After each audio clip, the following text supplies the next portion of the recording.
So welcome back to our series on pranayama, remedies and interventions for daily well-being.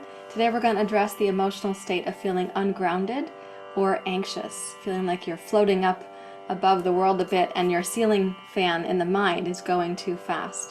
How can you bring that back into a place of centered groundedness relatively quickly and relatively easily? Okay, we'll start by taking just a comfortable seat for a few moments. So please sit upright. Find your sense of the present moment by tapping into the sensations of your body. And let's choose sensations that are closer to the ground.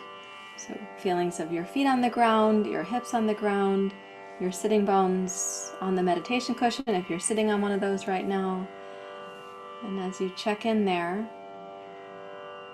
remind yourself of the larger resource of the earth.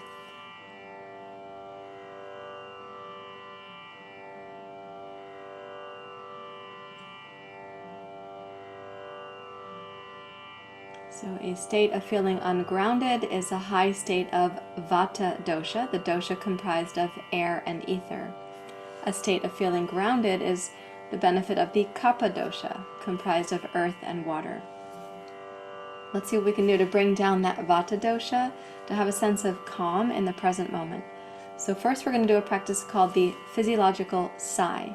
So we'll take a deep breath in, then a little sip of an inhale, and then we're going to sigh out through the nose or the mouth.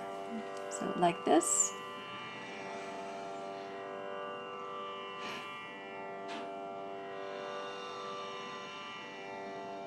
That will be one physiological sigh.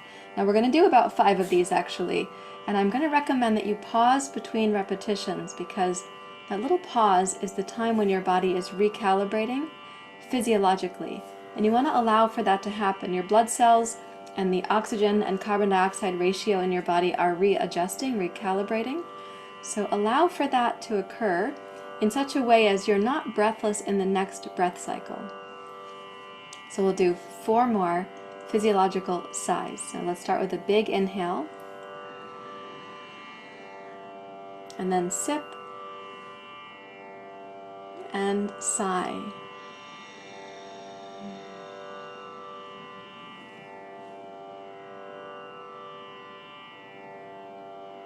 Relax a moment and try to trust in your body's intelligence. It's doing some internal work for you right now.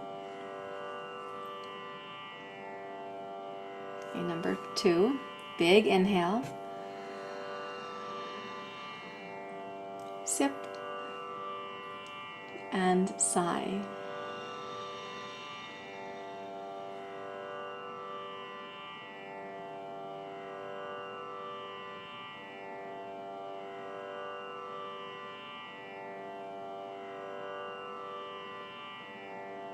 And then again, round number 3.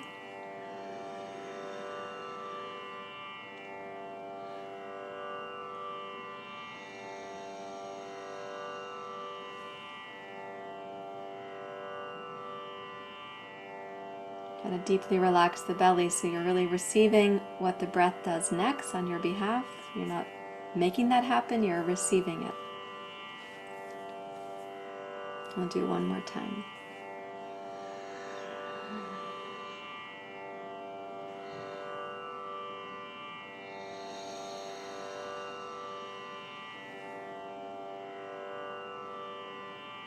And then again, deeply relax the lower belly so your body and the prana that wants to nourish your body can find its way into the pelvis.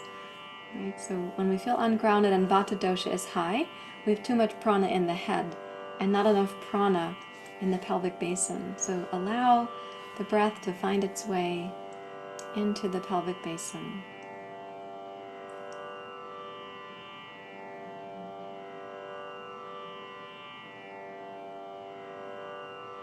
We're going to practice a technique that I call the pressure release valve breath or the pressure chamber breath.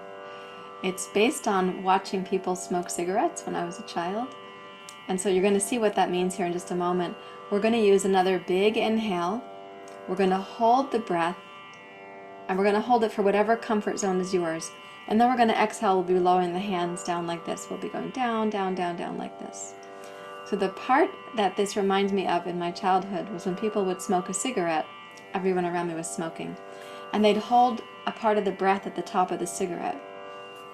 And then I'd see them kind of finally sigh in some kind of relaxation. So we're going to hold the breath here for a different purpose, not because we're inhaling a cigarette, but to have the sense of, like, yes, the relaxation, but also giving our body a chance to really recalibrate between the old oxygen in the blood cells and the new oxygen that's going to come in. And that can be a really important difference between feeling mentally grounded or mentally anxious. So interlace your fingers. Place your hands on top of your head. Okay, we're going to have a big inhale. When the hands are on top of the head, you're going to get an easier time having a full inhalation. So let's do this long, deep inhale all the way up to the collarbones.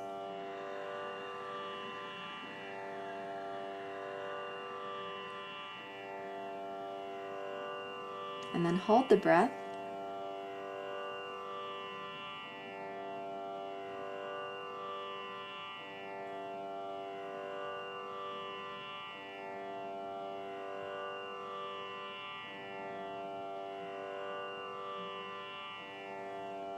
And then release the breath slowly as you're ready to lower your hands down, allowing the breath to be kind of a slow sigh all the way out to the bottom. And then relax both hands in your lap.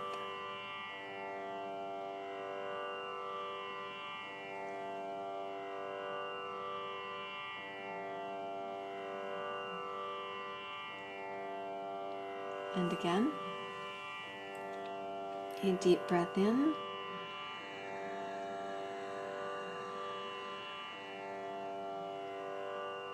And hold.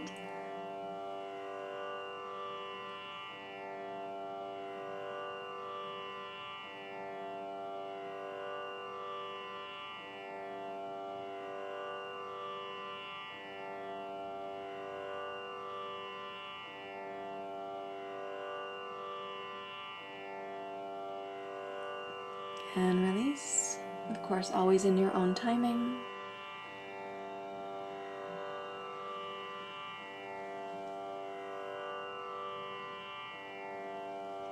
Relax the lower belly. Relax really deeply.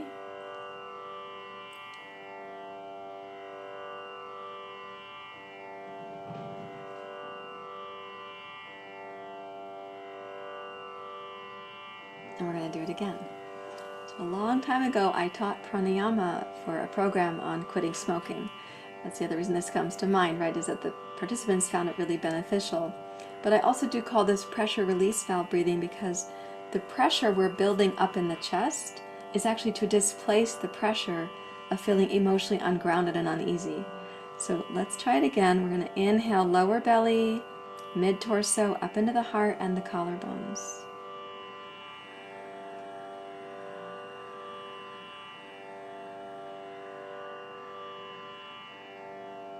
And then hold the breath.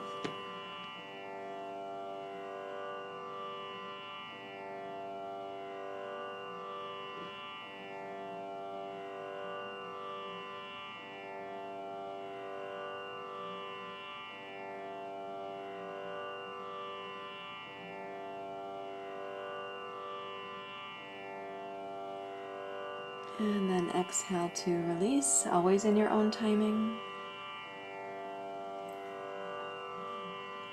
And close your eyes and allow the belly to deeply relax.